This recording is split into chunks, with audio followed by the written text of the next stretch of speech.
Assalamualaikum warahmatullahi wabarakatuh. Pernahkah kita bertanya, bagaimana rasanya mati?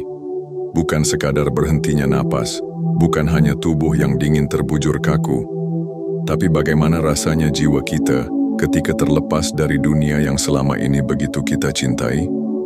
Bayangkan, selama hidup kita kumpulkan harta, kita bangun mimpi, kita jaga reputasi, lalu tiba-tiba semuanya hilang.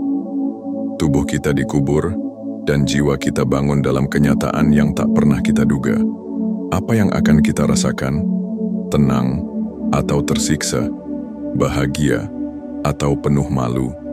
Saudaraku yang dirahmati Allah, kehidupan dunia ini meski terlihat gemerlap dan menjanjikan, sejatinya hanyalah tempat persinggahan, tempat ujian yang menyaring.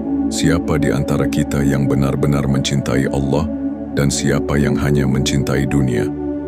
Imam Al-Ghazali menggambarkan keadaan manusia setelah kematian dengan sangat menggetarkan hati. Ia berbicara tentang cinta kepada Allah dan cinta kepada dunia. Dua cinta yang tak mungkin berdampingan di dalam satu hati.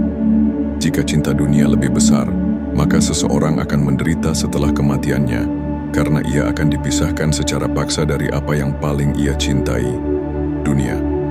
Ibarat seseorang yang telah lama tinggal di rumah yang dicintainya. Namun, ketika seorang raja memintanya untuk berpindah ke kota lain demi menjalankan amanah yang lebih mulia, ia dengan senang hati akan meninggalkan rumah itu, karena ia tahu bahwa tugas tersebut lebih berharga daripada rumahnya. Begitulah perumpamaan orang-orang syalih, para nabi, dan para wali. Ketika panggilan Allah datang, mereka menyambutnya dengan bahagia, karena mereka tahu yang mereka tuju jauh lebih berharga dibanding dunia dan seisinya. Tapi, tidak semua orang begitu. Ada pula manusia yang lisannya mengaku mencintai Allah, tapi hatinya masih terikat pada dunia. Mereka merasa berat meninggalkan dunia.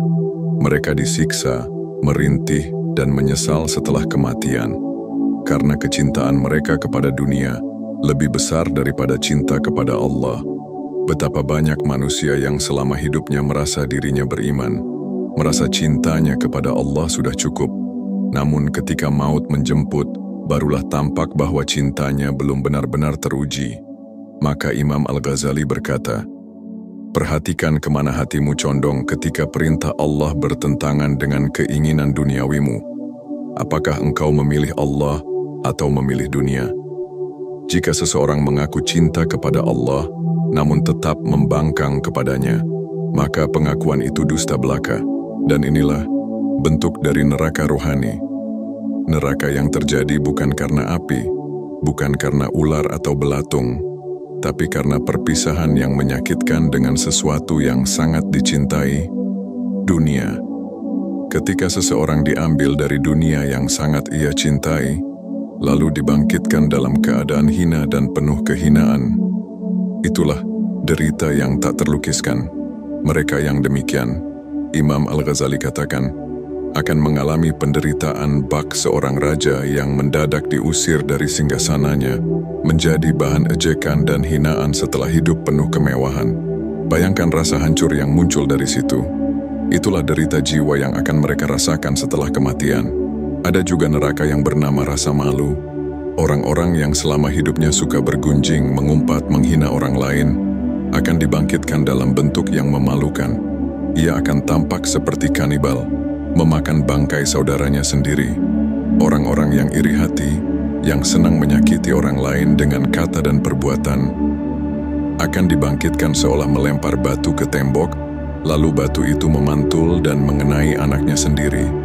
Sebuah penggambaran dari perbuatan yang justru menyakiti dirinya sendiri. Neraka ruhani ini sangat nyata, walau tidak terlihat oleh mata. Imam Al-Ghazali memberikan perumpamaan yang menyentuh. Seorang putra raja baru saja menikah.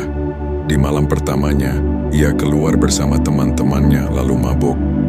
Dalam keadaan tidak sadar, ia memasuki sebuah ruangan gelap dan tidur di samping mayat wanita. Pagi harinya, ketika sadar, ia terkejut bukan main. Ia tidak berada di kamar pengantin tapi di kamar jenazah. Di sisinya bukan istrinya, tapi tubuh mati yang membusuk, malu, jijik, dan penuh penyesalan. Begitulah rasa yang akan dirasakan oleh orang-orang yang dibangkitkan dari kuburnya, lalu melihat seluruh perbuatannya sendiri di dunia dalam bentuk nyata yang memalukan. Saudaraku, jika narasi ini menyentuh hatimu, jika engkau merasa ada manfaat dalam setiap kalimatnya, bantu kami sebarkan cahaya ini. Tekan tombol like, bagikan kepada sahabat-sahabatmu, dan jangan lupa subscribe agar kita terus bisa berbagi cahaya hikmah dari para ulama. Karena mungkin satu klik kecil darimu menjadi jalan hidayah besar bagi orang lain. Mari kita periksa kembali hati kita. Apa yang paling kita cintai? Dunia atau Allah? Jika suatu hari Allah memanggil kita, lalu hati kita berat meninggalkan dunia, mungkin sudah saatnya kita muhasabah dan bertanya, sudahkah aku mencintai Allah dengan sebenar-benarnya cinta? Semoga Allah senantiasa membimbing hati kita untuk ikhlas, jujur, dan benar-benar mencintainya, hingga hari kita kembali kepadanya, kita tidak termasuk orang yang menyesal. Amin ya Rabb. Wassalamualaikum warahmatullahi wabarakatuh.